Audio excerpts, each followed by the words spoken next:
Hey guys, welcome back to our channel. तो आज की इस वीडियो में बात करेंगे विंडोज़ 11 के सिस्टम रिक्वायरमेंट्स के बारे में, क्योंकि यहाँ पे कई सारे ऐसे कंप्यूटर और लैपटॉप है जिसमें विंडोज़ 11 इंस्टॉल नहीं हो पा रहा है।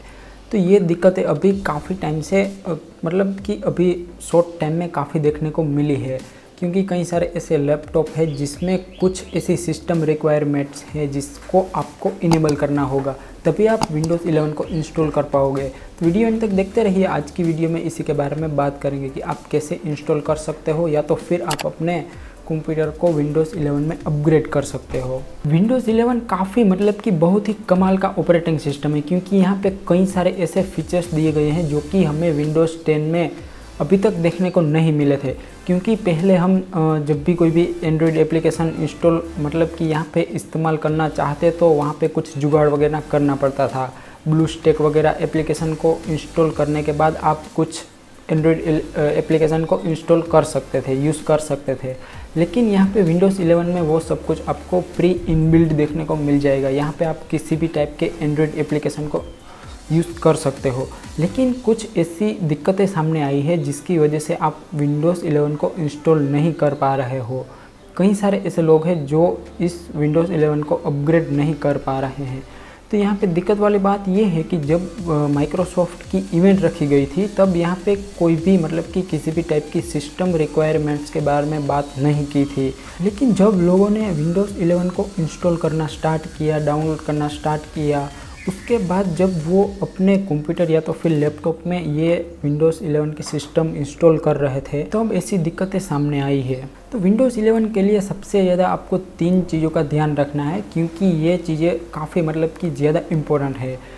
तो यहाँ पे आपको UEFI, सिक्योर बूट और TPM, ये 3 चीज़ें मतलब कि ज़्यादातर लोगों को मतलब कि पता नहीं है। तो यहाँ पे क्या है कि ये सारी चीज़ें यहाँ पे डिसेबल है, तो इसलिए विंडोज़ 11 यहाँ पे इंस्टॉल नहीं हो पा रहा है। क्योंकि माइक्रोसॉफ्ट ने ऐसा कहा है कि यहाँ पे आपको मिनिमम आपको TPM 2.0 का सपोर्ट होना चाहिए, तभी आप विंडोज़ 11 को इंस्टॉल कर सकते हो। इसलिए अगर आपने 2018 के बाद अगर आपने कोई लैपटॉप वगैरह परचेस किया है तो यहाँ पे आपको वो चीज़ आपको डिफ़ॉल्ट रूप में आपको वो इनेबल ही देखने को मिलेगी।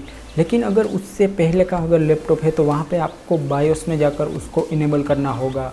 UEFI और सिक्योर बूट को आपको इनेबल करना होगा, तभी आप विंडोज़ 11 को इंस्टॉल कर पाओगे। बात आती है TPM की। तो TPM क्या है? तो TPM एक ट्रस्टेड प्लेटफॉर्म मॉड्यूल है जो कि आपको मदरबोर्ड के अंदर देखने को मिलेगा। तो ये आपको ज़्यादा सिक्योरिटी प्रोवाइड करता है, ऐसा माइक्रोसॉफ्ट का मानना है। तो ये चीज़ें हमें पहले से ही देखने को मिलती आ रही है, लेकिन वहाँ पे TPM 1.0 का सपोर्ट मिलता है। अगर आपके पास पुराना कोई लैपटॉप है या तो फिर PC है तो उसमें 1.0 का सपोर्ट होगा। लेकिन माइक्रोसॉफ्ट ने ऐसा कहा है कि यहाँ पे आपको 2.0 का सपोर्ट होना चाहिए। और हाँ, ऐसा नहीं है कि आपका लैपटॉप पुराना है या तो फिर कंप्यूटर पुराना है तो वहाँ पे आप इसको इंस्टॉल कर ही नहीं पाओगे। ऐसा नहीं है, कुछ ना कुछ जुगाड़ हो ही जाता है। यहाँ पे आप अलग से TPM मॉड्यूल को ख़रीद कर आप अपने मदरबोर्ड में लगा सकते हो। तो ये भी एक अच्छा रास्ता है जिसकी मदद से आप विंडोज़ 11 को इंस्टॉल कर सकते हो। फाइनली बात करते हैं कुछ बेसिक सिस्टम रिक्वायरमेंट्स के बारे में। यहाँ पे आपको आपका CPU इंटेल का है तो यहाँ पे आपको 8 जनरेशन वाला प्रोसेसर होना चाहिए, या तो फिर उसके ऊपर 8 जनरेशन से अगर नीचे का प्रोसेसर है तो आप यहाँ पे इंस्टॉल नहीं कर पाओगे। अगर AMD का प्रोसेसर है तो यहाँ पे आपको AMD Ryzen 2000 से ऊपर वाला ही प्रोसेसर चलेगा। और अगर बात करें रैम की तो यहाँ पे आपको मिनिमम 4 GB रैम होनी चाहिए, 64 GB स्टोरेज होना चाहिए, जिसमें आप हार्डवेयर वगैरह में इंस्टॉल करना चाहते हो वहाँ पे। यहाँ पे आपको 1 GHz की क्लॉक स्पीड होनी चाहिए, जो कि वो CPU के ऊपर डिपेंड है। अगर आप ज़्यादा जनरेशन वाला प्रोसेसर लोगे तो वहाँ पे ऑलरेडी आपको वो चीज़ देखने को मिल जाएगी। TPM की तो बात ऑलरेडी हो चुकी है, क्योंकि यहाँ पे आपको 2.0 का सपोर्ट होना ज़रूरी है। तो ये चीज़ें आपको ध्यान में रखनी है, तभी आप विंडोज़ 11 को इंस्टॉल कर पाओगे।